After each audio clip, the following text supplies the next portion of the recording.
like Professor X, Iron Man. I feel like Tony Stark. Every time I step out the house, I feel radical. Plus, I'm pissed off, like my middle name is goddammit. Beanie, Beanie, Vici, yeah, I can make your top vanish. All seeing nine Cyclops with the doctor visor. Watch me change clothes, then I turned into a top designer. Hypocrite nation shape, shift into a Nona water. Beetlejuice flow, creepy crawly, now I'm Spider-Man. 8-ball in the pocket, David Blaine, now you're Peter Pan. Rabbit at my top, hell yeah, I'm gnarly, man. Everything's a secret, have me dripping like the majesty. My eyes closed shut, have me speaking Japanese. Ice cream truck, paint job, mixed with Ben and Jerry. Heart attack city, now I'm singing with Mariah Carey. West Bank, Gaza Strip, I'm turning up in Palestine. Last name, Cupid, shoot your ass like it's Valentine. Yin Yang, symbol, Fibonacci, that's a 69. Heinz 57, catch up, now it's dinner time. Hit him with the hawk, whoa, hit him with the hawk. Yeah, I feel like Professor X, Iron Man. I feel like Tony Stark, hit him with that hawk. Yes. We back in it with another one, family. Let's get straight to it. Let me clear my throat, man. These allergies been getting to me like crazy.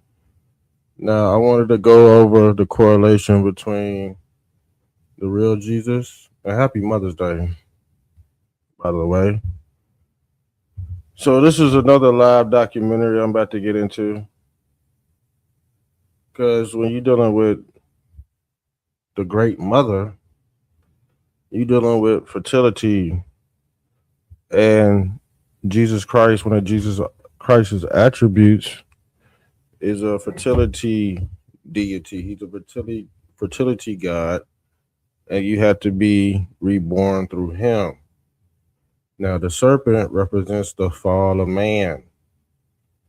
See, when Eve bit the apple, when she listened to the serpent, guess what? She fell into sin.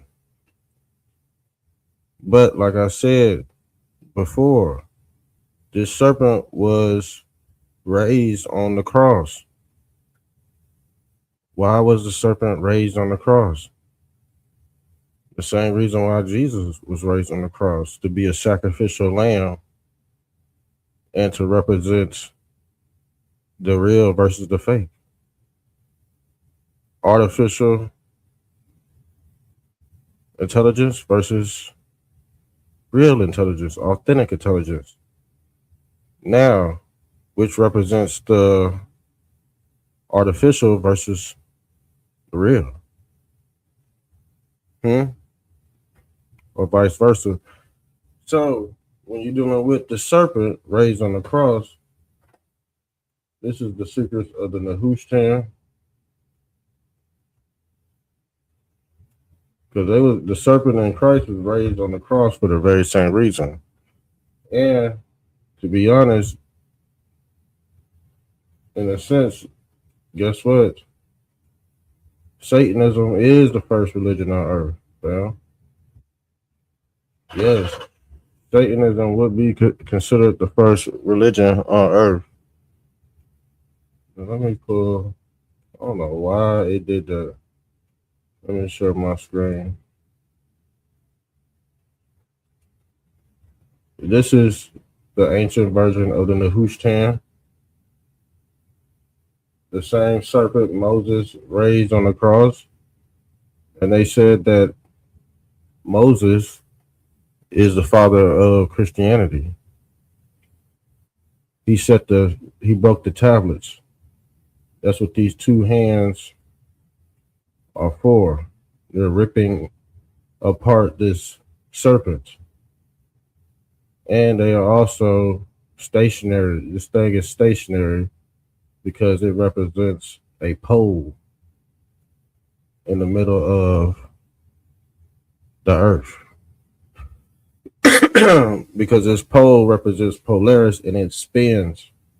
It spins like the Fibonacci spiral.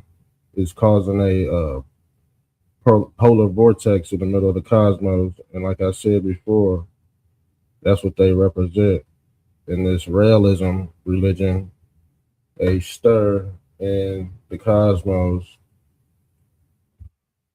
Let's pull up the realism. We're not talking about And I'm talking about this stirring effect.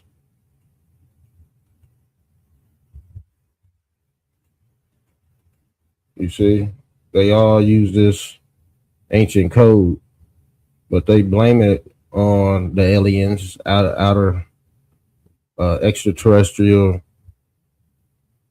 entities. But this was the natural star system across the universe.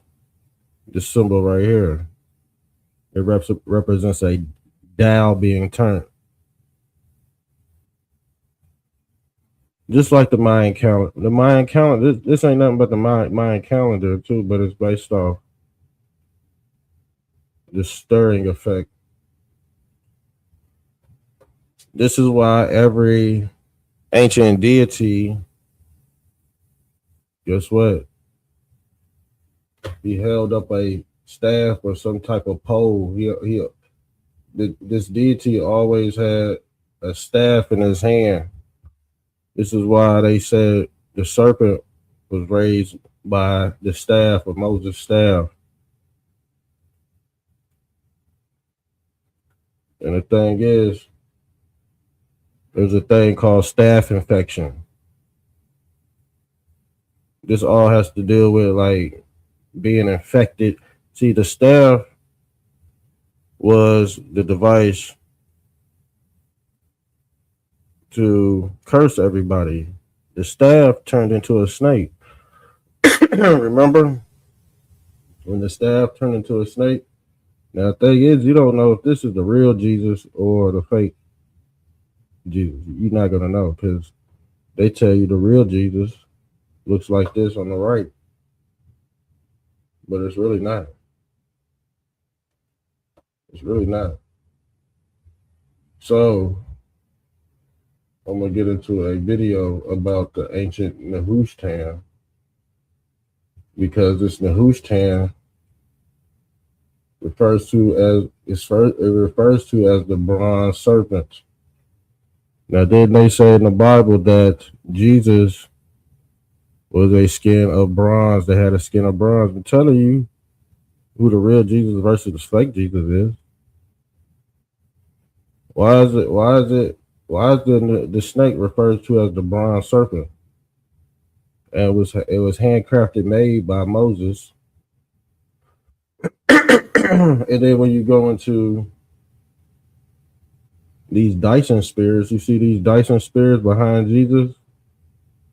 This is nothing but an electromagnetic hyperboloid right here. See, these are the Nephilim or the angels, the seraphim. Now, if you look at an ancient seraphim, it looks just like this Dyson sphere right here.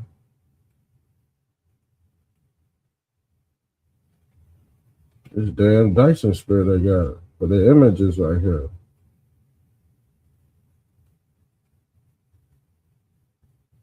And what is that? That is a electromagnetic generator right here. This is what the Dyson sphere is, a big ass engine. But they saying there's some type of angel.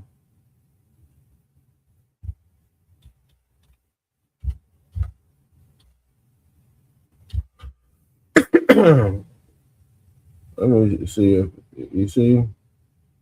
That's what they trying to say it is. This damn ancient seraphim right here, this all CNI deity. They trying to say this is the Dyson sphere, but this would be your angel, your messenger God. That's what they said in the UFO files. It's all types in the UFO files, but this Dyson sphere is the symbol of realism. This is the realism logo. Formerly uses as the swastika in the central or lather swirl, representing the shape of the galaxy or the Milky Way galaxy, which is what color? All white. But this is what they say. This little ugly ass demon. You see, the thing is, y'all think this is an angel. This what they say. Look, This is what they say the seraphim is. Above him were seraphim, which each with 6 wings. 6 wings. This is the city of, you know what? Zionism has 6 wings, family, or 6 crowns. They are covered with their faces. With 2, they covered their feet, and with 2, they were flying. But this is the flying serpent, or what they call the flying dragon. Holy, holy is Lord Almighty. To the whole earth is filled with His glory. And the sound of their voices, the doorsteps and thresholds shook, and the temple was filled with smoke. But the thing is, let's pull this up.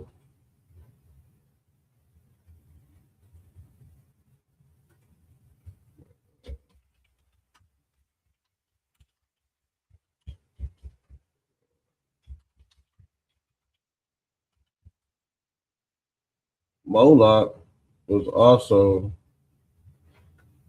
blowing out smoke in the temple. Moloch was also blowing out smoke in the temple, fam. Let's pull this up.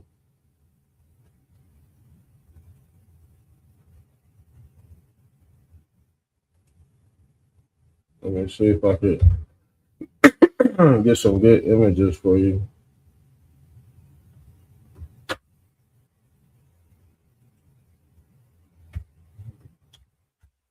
Because this represents something too. See, Moloch, this is what, let's look at Moloch.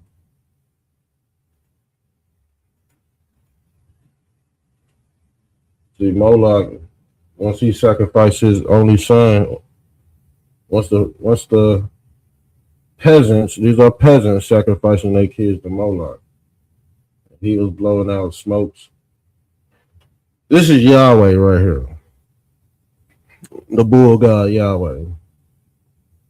And yes, they call him a bull because he's a bully. He's very aggressive, and he's a destroyer god. As you can see, these peasants are sacrificing their only son to this god Moloch.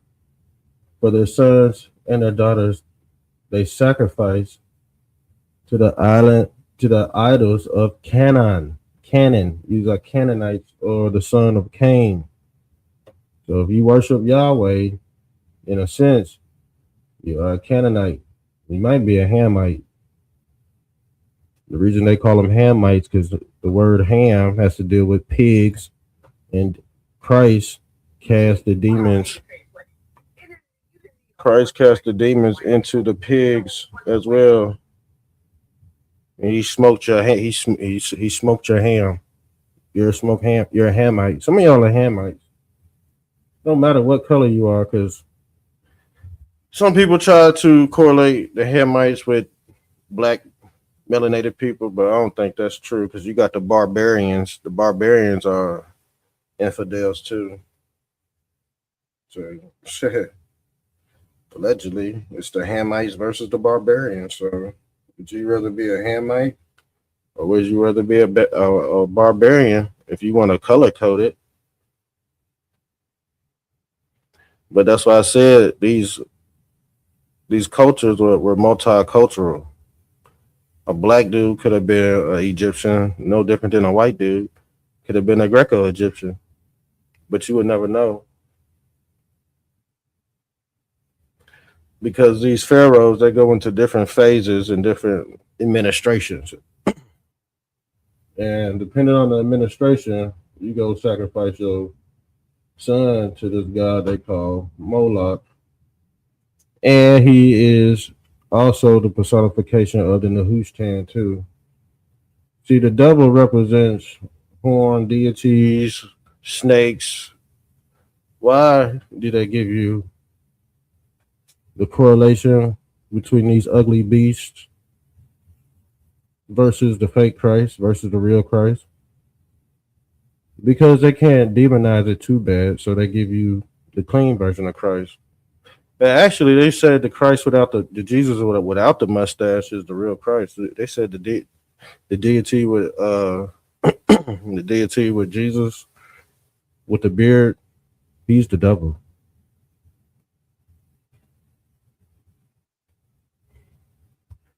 So when Jesus come back, is he gonna be wearing a damn skirt?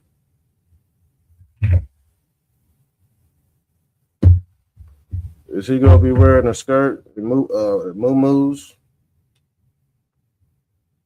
Is he gonna be wearing a nightgown, or is he gonna have jeans and Air Force Ones on with long hair? Somebody be the judge, or is he gonna come back as a Nephilim? And I told you about the Nephilim, and this is what they got. This is what they said in Revelation.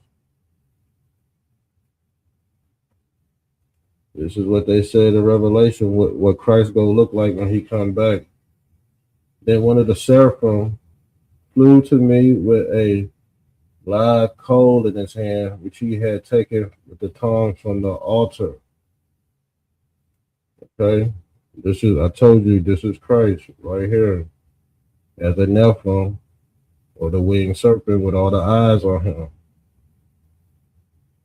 And you see the lettering right there says R-I-L, Ariel, Ra, El. Who is Rael? The Egyptian god Ra and the Greek god El. Where is he sitting at? In the middle of the cosmos, around the beast in the field, which are his eyes, as you can see. Christ in the middle of his Dyson spear.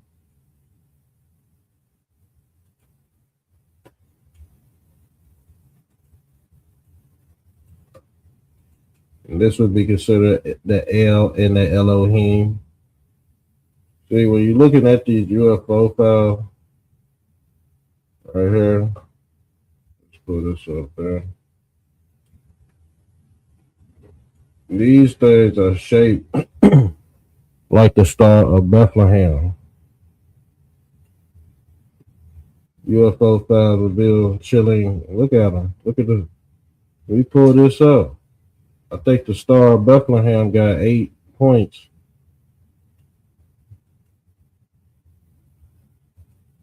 That's a star. That's your Dyson spear right there.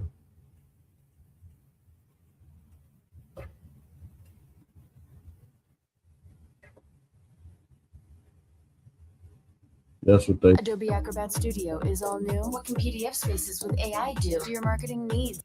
That's what they're saying that what this is, this Dyson spear, aka the Star of Bethlehem or the Star of Moloch, which has how many points? 6 points for Zionism, or 6 points that represent the man of sin.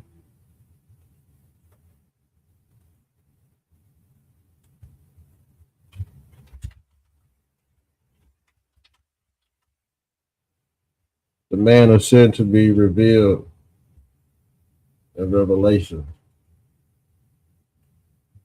So you got the man of sin. Let no man deceive you, but this is the Pope. See, Jesus is another personification of the Pope as well.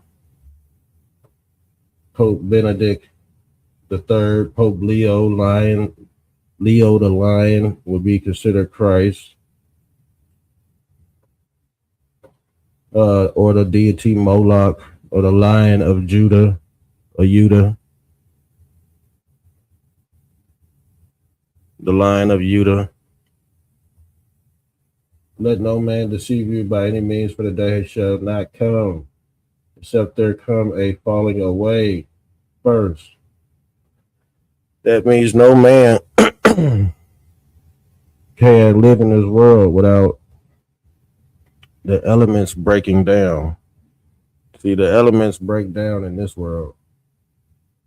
And this is why the falling away has to happen first. And that the man of sin be revealed. Okay? Falling away, forsake, rebellion. The man of sin. And also the man of sin was pierced as well. The man of sin was pierced.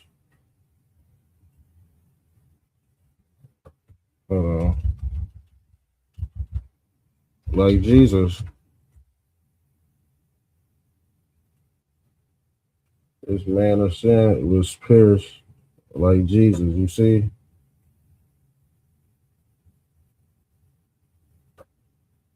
The man of sin, or what they call the man of pen, is the Pope. The man of sin. I call him the man of sin, the man of pen, because he's your modern day pinhead. Now let's look up.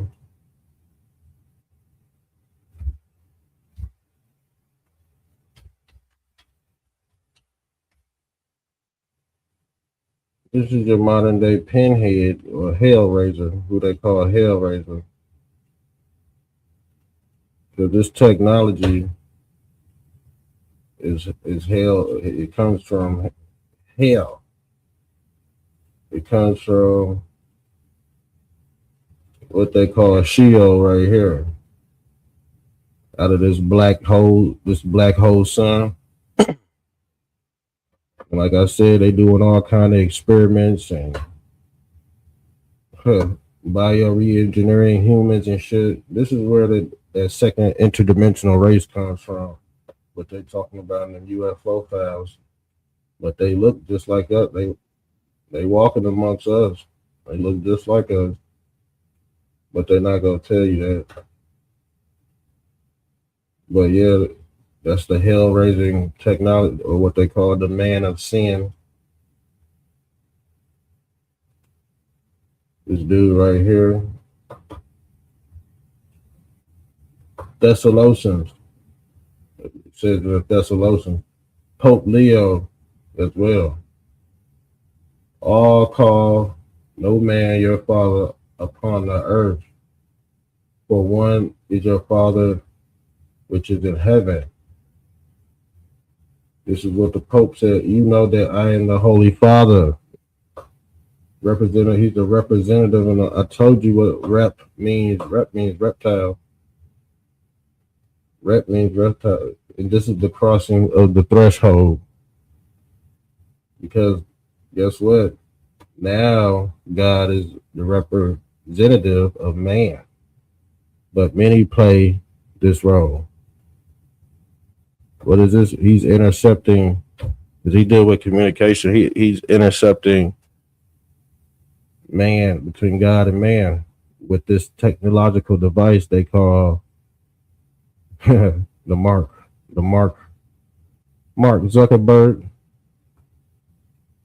Mark Zuckerberg is a tech guy. He's one of them. His name is Mark too. But y'all go fucking fall into the whole anyway. The Bible said, y'all, you can't fight it. See, the people that try to fight this stuff, they the most hypocritical. They gonna be hit the worst by this God they call Christ, the devil. They gonna be hit the worst. I think I'm gonna cut this short, man. I don't think y'all fully understand what's going on, how this shit's tied with UFOs and shit. But the thing is, they confusing y'all in the last day. Okay? And the thing is, the reason why they are killing y'all in the last day, because it has to be destroyed. Because the Israelites, they said you can't say Israelites without, is there a real light? Because at first they have begun to worship the bronze serpent. But this is the new God that took over their land. He did not like the See, the thing is, he did not like the bronze serpent. But in all actuality, the bronze serpent was a sign for Christ. God instructed Moses to make a bronze serpent on the pole. But this new God, this new demigod called Yahweh, did not like that. You see? It's a transitional of power, the transliteration of Christ. God instructed Moses to make a bronze serpent out of his image, so that anyone bitten by the fiery serpents would be healed by looking at it. You see? But is this real life? And what does this God represent? A split. That's what Christ represents, a split in time. See? Because the serpent was recognized as a healing deity, but they demonized the Nehushtan. Okay? Because this was a brazen. See, the color of the snake was brazen. And this brazen bull represents a religion called, hold on, let me pull this up, Brahmanism. The Brahma bull, brazen, the brass, the great serpent, it all ties together into what they call Brahmanism. There's a religion called Brahmanism based off this brazen bull, because all their deities were made out of copper and bronze, family. And when you're talking about etymology, the Nehushtan, the tan, serves not to indicate smallness, but to convey value or significance. The word tan, shaitan, reflecting both the material and technological skill involved in crafting, family. Some scholars also note that the root nash carries connections to intuitive knowledge or skill, particularly in metal working.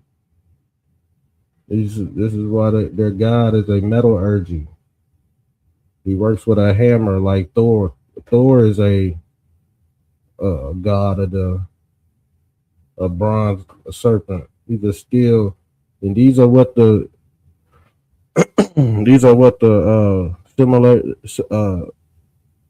the agents in the Matrix specialize in metallurgy. This is the god of the metallurgy. Okay, the Nehushtan, or the word for snake or brass. He was the god of the metallurgy. The reason why he represents metal is because this snake represents a coil, a Tesla coil as well. This is how they would power their devices. I'm gonna have to break this down into parts, man. Make sure you sub up to the channel, and we'll get to a part 2 later. All right, we'll do part 2. Finish up on this later, man. I don't think y'all ready for the knowledge. I can't give it all to y'all in, I gotta give it to y'all in piece. I gotta chop it up. So we gonna do a part 2 later on. Probably we might do it tonight. So yeah, we gonna tie this in with what's going on in today's world as well. All right, we out of here.